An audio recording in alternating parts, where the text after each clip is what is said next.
Hey guys, welcome back to a brand new Ninjago video here on the channel. My name is TannerFishies. In today's video, we are going to be discussing the substance of Ninjago known as CRYSTAFERN, and you may be wondering what exactly that is. Well, in the Ninjago Crystalized season, so to speak, in later episodes especially, CRYSTAFERN appears to be a very significant thing moving forward that could be a major plot point during the later episodes of Ninjago Crystalized. And don't worry, this does indeed come from something. I'm not just making this up here. This does indeed come from a source, and I will explain how in just a moment. But before we dive into where exactly CRYSTAFERN comes from, I need to give you guys a very heavy spoiler warning. This video will indeed contain speculation and theories surrounding Ninjago Crystalized and its ending, and of course, just in case I predict something that may be correct, there is your spoiler warning. We are also going to be discussing episode titles in today's video, so if you don't want to know anything about that, again, there is your quick spoiler warning. So to explain where CRYSTAFERN comes from, we need to take a look at a Ninjago post that I made a video about a long time ago, that of course being the Tommy Andreas and April Fool's post for 2022. And obviously this post was related to Ninjago Crystalized. Way back in April, looking at this post, a lot of us really didn't know what exactly the two truths were and what the one lie was. However, nowadays we can indeed piece it together. The two truths, funny enough, are the first two on this post. The last one we know for sure is not true, meaning that the second one is also true then, since this is two truths and one lie after all. An insignificant potted plant will prove to be one of the main reasons our heroes stand a chance against the overwhelming forces of evil. That insignificant potted plant is known as CRYSTAFERN. One of the episodes in Ninjago Crystalized upcoming catalog of episodes will be known as CRYSTAFERN. The rough translation labeled it as Christopher, probably because that's exactly what the translation translated to, the name Christopher. Instead, a lot of Ninjago fans, including myself, have determined that maybe CRYSTAFERN is a much more accurate representation of that initial translation. And CRYSTAFERN, spelt like this, could actually be spelt like this instead.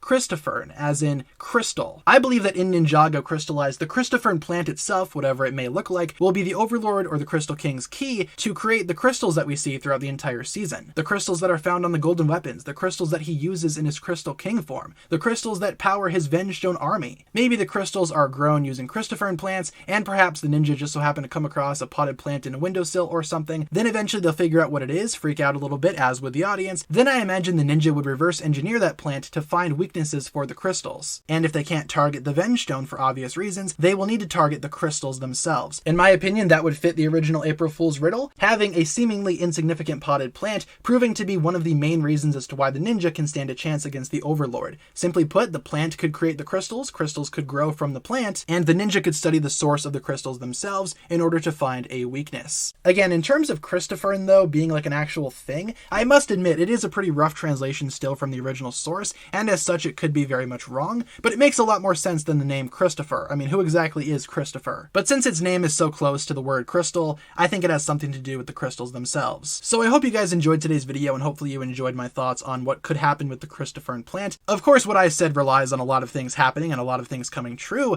but in terms of a CRYSTAFERN plant, what exactly it is and where the name comes from, we are just going to have to wait and see. But there's something about that Christopher title that seems like it may actually be meaning CRYSTAFERN. And what exactly CRYSTAFERNs are, like I said, we are just going to have to wait and see. Like I said though, the April 1st post does indeed line up with this as well. Too many things are connected here. Something needs to come from this. But of course, with that being said, that'll pretty much wrap it up for my thoughts here today. Thank you all so much for watching. Be sure to leave a comment down below discussing what you think about the CRYSTAFERN plant itself. What do you think it could do? And hopefully you guys enjoyed today's upload. If you did, be sure to like and subscribe, do all that fun stuff, and I will talk to you guys again later. Peace.